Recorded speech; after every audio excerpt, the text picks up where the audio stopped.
Located in northern Europe, Norway combines a rich maritime history with modern economic progress.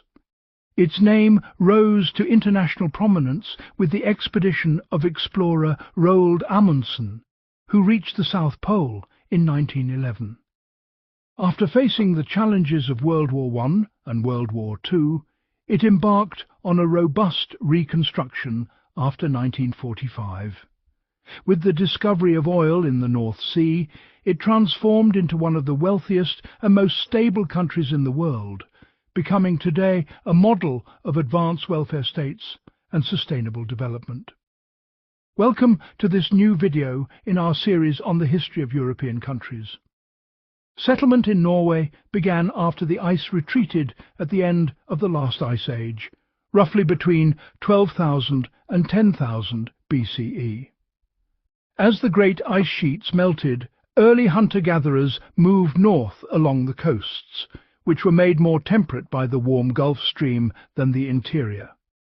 Their lives were nomadic, relying primarily on fishing, reindeer hunting, and seal hunting, taking advantage of the rich marine environment in the bays. By 9300 BCE, the first human settlements had appeared in northern areas such as the island of Majeroya, and as the ice continued to melt, settlement gradually spread along the entire Norwegian coast. During the Neolithic period, several distinct local cultures emerged, such as the Fosma, Kamsa, and Nosvet cultures. These societies adapted to the harsh northern environment by developing advanced fishing tools and using primitive boats. As the climate improved and forests expanded, wildlife populations increased, allowing for a more settled population. Around 4000 BC, the first signs of agriculture appeared in the south of the country near the Oslofjord, where inhabitants began using polished stone tools and pottery. Sledges and large boats were also used for transportation.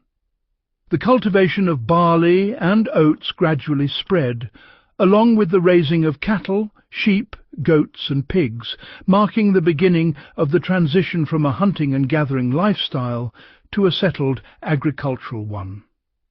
With the onset of the Bronze Age around 1800 BC, the features of a more organized society began to emerge. Permanent farms and agricultural villages appeared, and trade flourished with neighbouring regions such as the Jutland Peninsula in Denmark. This period also witnessed significant cultural and linguistic interaction. Speakers of Uralic languages reached the north and integrated with the local population, later forming the identity of the Sami people, who lived in the northern regions and relied on hunting and herding. With the beginning of the Iron Age, land reclamation for agriculture increased, and the inhabitants began developing more efficient iron tools, knowledge of which had reached them from Central Europe via the Germanic and Celtic peoples. This development led to an expansion of agricultural production and a population increase, contributing to the emergence of a social structure based on clans and family farms. The extended family formed a strong social and economic unit, providing protection in case of conflicts with other clans.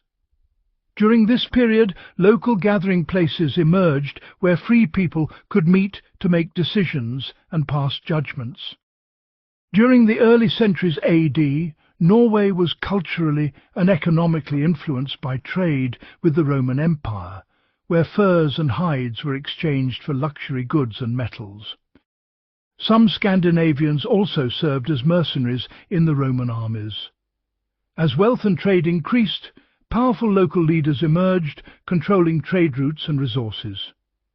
These leaders became the nucleus of early political power.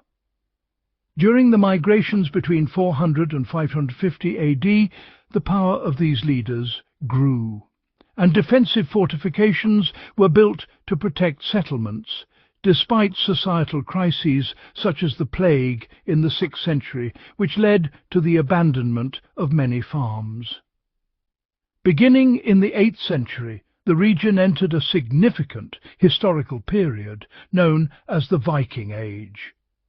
Scandinavian seafarers embarked on extensive voyages of expansion through trade, colonization, and maritime raids.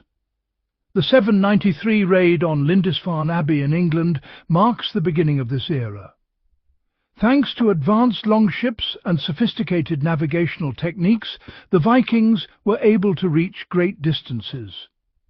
Norwegians settled the Shetland and Orkney Islands and established settlements in Iceland and Greenland. Around 1000 AD, they even reached the shores of Newfoundland in North America, in one of the earliest European voyages to the continent. In the late 9th century, a powerful leader emerged, King Harold the Blonde. He succeeded in uniting the small kingdoms of the country after his victory at the Battle of Haversfjord, thus laying the foundation for the first unified Norwegian state. Later, in the 10th and 11th centuries, the kings of Norway began the process of Christianizing the country, particularly under Olaf Tryggvason and Olaf Haraldsson, who sought to eradicate pagan beliefs, build churches, and organize the church. Over time, Norway became a Christian nation integrated into the European world. During the Middle Ages, the country experienced protracted civil wars, beginning in the 12th century due to a dispute over the throne. These wars ended in 1217 with the reform of the system of government and the establishment of clear laws of succession. In the 13th and 14th centuries, maritime trade flourished, particularly with the British Isles and Germany, and Norway became a centralized state with regional influence. However, this prosperity suffered a devastating blow when the Black Death swept through the country in 1349, killing approximately one-third of the population and leading to a decline in the economy and the power of the monarchy. In the late 14th century, Norway entered a new phase in its history when it became politically linked to Denmark. The union of the thrones culminated in the Kalmar Union of 1397, which united Norway, Denmark, and Sweden under a single crown.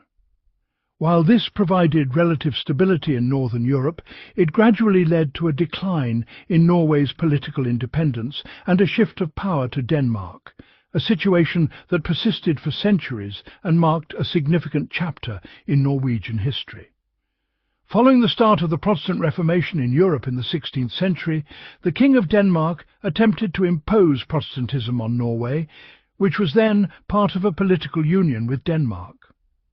This transformation was not easy, however, as it faced strong resistance led by the Archbishop of Trondheim, Olaf Engelbrektsson, who remained committed to Catholicism and sought to reinstate the exiled King Christian II to restore his authority. The resistance efforts failed after the defeat of his supporters, and a power struggle ensued among various factions within the Danish-Norwegian Union. Ultimately, Christian III consolidated his power and officially imposed the Protestant Reformation between 1536 and 1537.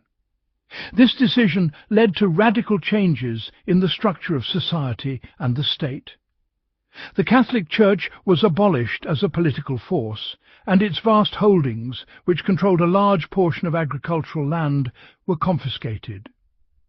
Treasures and valuable possessions were transferred to the Danish capital Copenhagen, and the new church became directly subordinate to the king. Danish was imposed as the official language of administration and writing, while Norwegian dialects continued to be used in daily life. Thus, Norway lost much of its political independence and effectively became a province of the Danish crown. During the 17th century, the monarchy began to centralize its administration. Governors were appointed to the provinces, and judges served in the king's name. Power gradually shifted from the local nobility to a crown-based administrative apparatus. The Governor-General established his headquarters in Akershus Castle in Oslo, then known as Christiania. During this period, the Danish-Norwegian Union engaged in a series of wars with its powerful neighbour, Sweden, resulting in the loss of some border territories. In 1660, the Danish-Norwegian monarchy became an absolute monarchy, consolidating the king's power and leading to new administrative reforms that divided the country into provinces administered by civil servants. Despite these wars and political conflicts, Norway experienced significant population growth. The population rose from about 150,000 in 1500 to nearly 900,000 by 1800.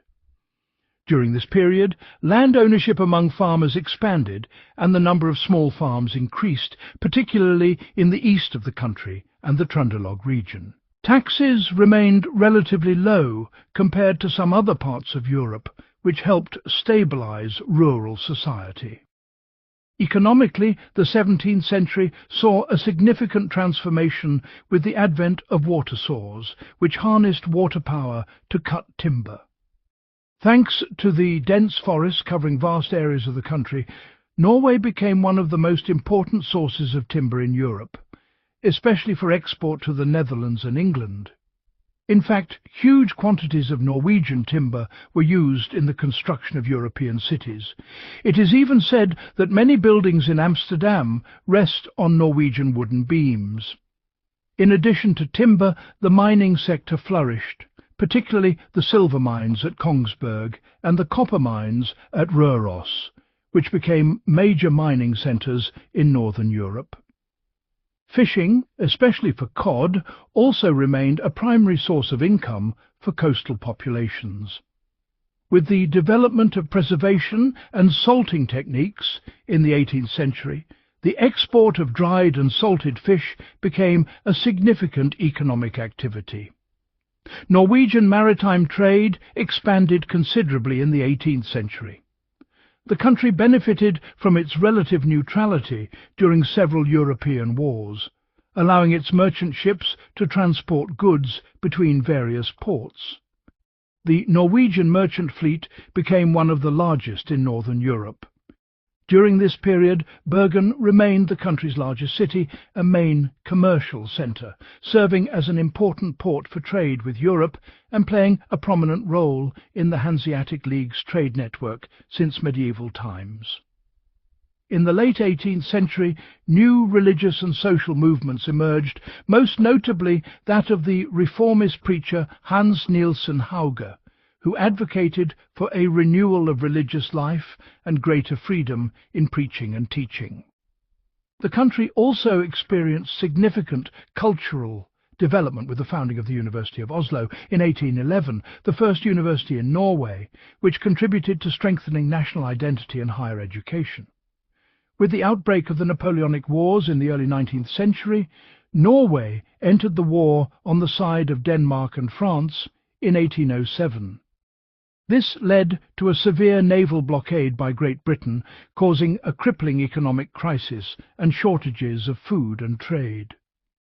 After Denmark's defeat in Europe, it was forced to cede Norway to Sweden under the Treaty of Kiel on January 14, 1814.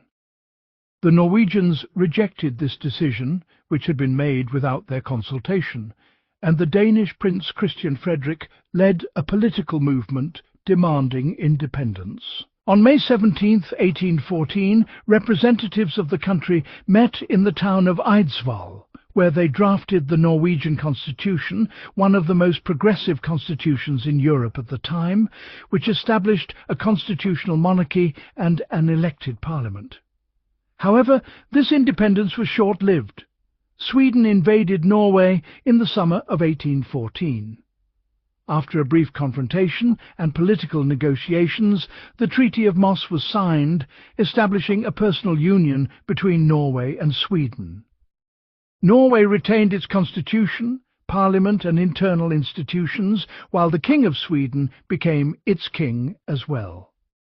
Thus began a new phase in Norwegian history, characterized by the continuous pursuit of full independence and national identity. Following the British blockade during the Napoleonic Wars, Norway entered a deep economic crisis. Maritime trade was disrupted, exports plummeted, and hyperinflation and financial collapse led to the country's bankruptcy. To reorganize the economy and financial system, the Bank of Norway was established in 1816, which assumed responsibility for issuing the national currency and regulating monetary policy. May 17, the day the Constitution was adopted in 1814, became a major national holiday, with Norwegians gathering annually to express their political and national identity. In the following decades, the political system gradually evolved, despite the continued union with Sweden. The farmers' influence in Parliament increased after the 1832 elections, as they recognized the importance of their political representation and became a significant force in political life. In 1838, the Local Committees Act established elected municipal councils, a crucial development in consolidating local government and democracy. During the mid-19th century, a romantic nationalist movement flourished in Norwegian culture, with intellectuals and writers highlighting the country's history, natural beauty, and vernacular language as defining elements of national identity. At the same time, the early signs of industrialization began to emerge. Textile factories and machine shops that manufactured machinery and equipment appeared, marking the beginning of the transition from a traditional agrarian economy to a gradual industrial one. Norway also experienced rapid population growth thanks to improved nutrition, healthcare, and a decline in infant mortality. However, this growth placed pressure on agricultural resources. As a result, a large wave of emigration to the United States and Canada began, with approximately 800,000 Norwegians emigrating between 1825 and 1930, most settling in the American Midwest. Modern infrastructure developed during this period. The first major railway line between Oslo and Eidsvoll opened in 1854, followed by the construction of other lines connecting coastal and inland cities. Steamships became widespread along the country's long coastline, and telegraph lines were established, facilitating communication and trade. Economically, industries linked to natural resources flourished. The timber industry expanded thanks to steam saws, and the fishing industry, particularly herring, flourished. The pulp and paper industry also developed. The shipping sector experienced tremendous growth, and by 1880 Norway possessed the third-largest merchant fleet in the world, a remarkable achievement for a relatively small country. In 1875, Norway joined the Scandinavian Monetary Union with Sweden and Denmark. The Norwegian krone, backed by gold, was introduced, and the metric system of measurement was adopted, further integrating the economy with the rest of Scandinavia. Politically, the country underwent a significant shift towards parliamentary democracy. In 1884, a constitutional conflict between Parliament and the King culminated in the establishment of a parliamentary system when the majority leader, Johan Sverdrup, was appointed Prime Minister. From then on, the government was accountable to Parliament, not just the King. Several reforms were implemented, including expanding voting rights, strengthening compulsory education, and developing the judicial system. In the late 19th century, the labour movement emerged as a result of industrial expansion. Trade unions proliferated, and the Norwegian Confederation of Trade Unions was founded, along with the Norwegian Confederation of Employers. In 1903, representatives of the Norwegian Labour Party entered Parliament for the first time, increasing the working class's influence in politics. Towards the end of the 19th century, tensions began to rise within the Union with Sweden, particularly concerning foreign policy, consular services, and trade.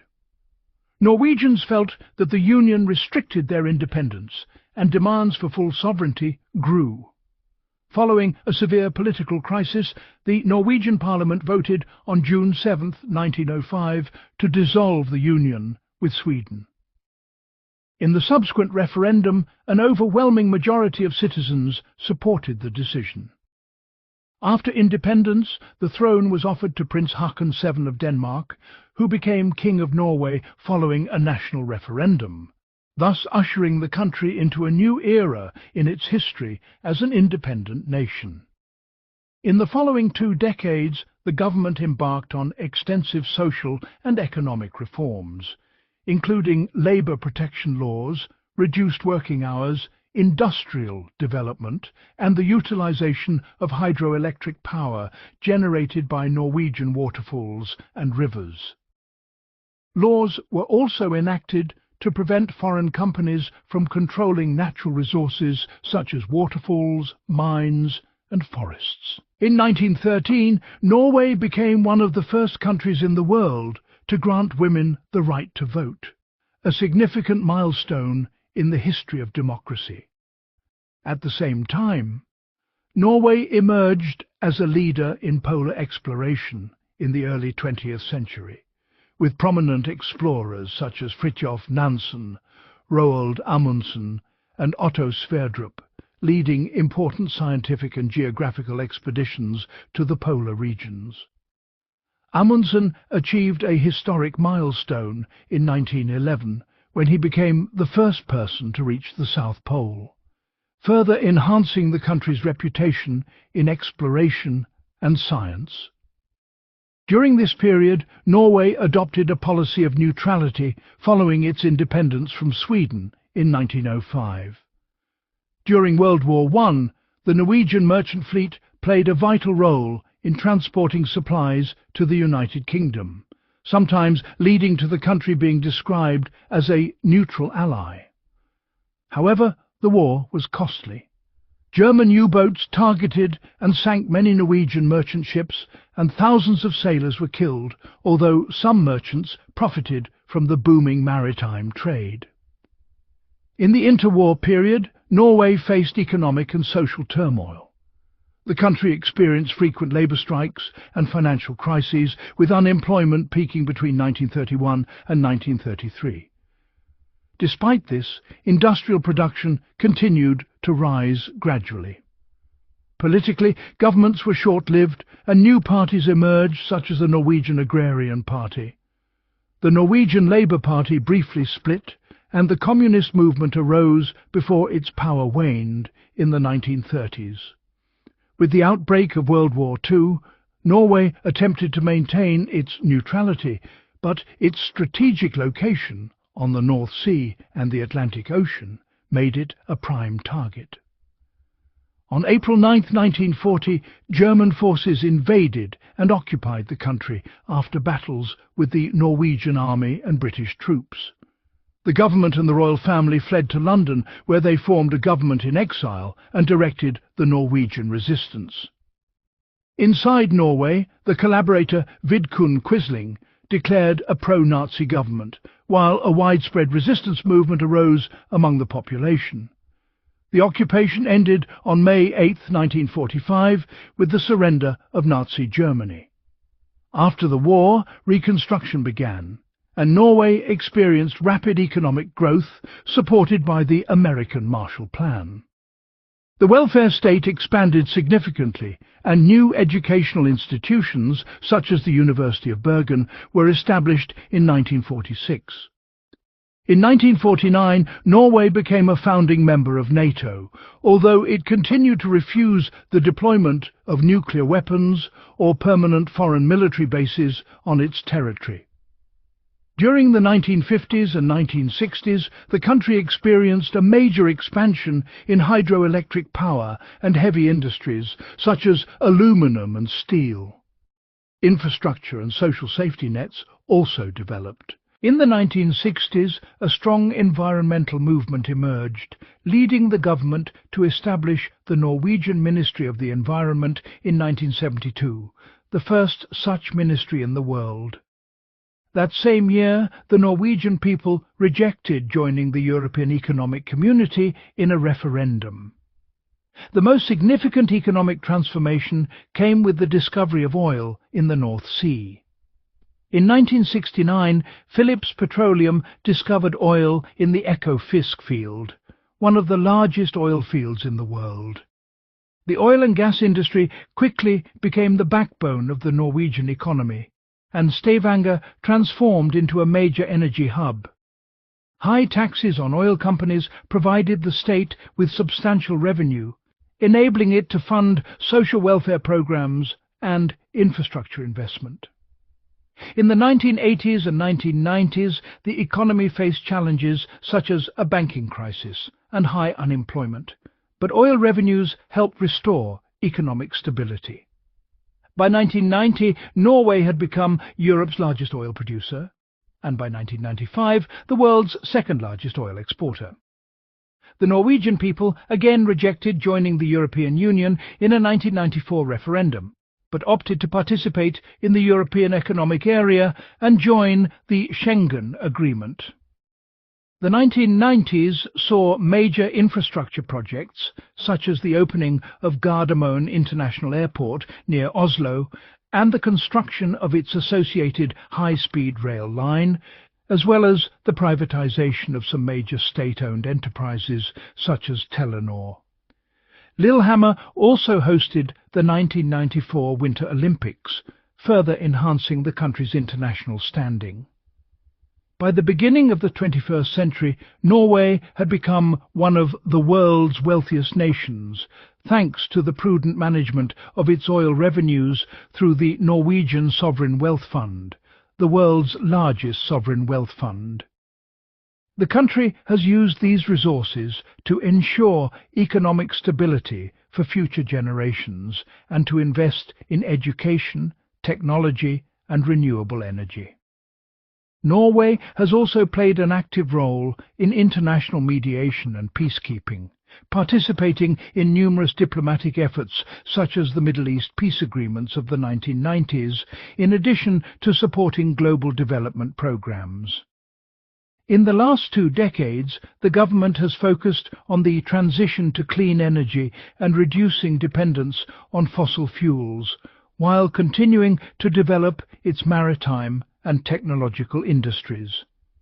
The country has also become a global leader in the use of electric vehicles and the development of advanced environmental policies.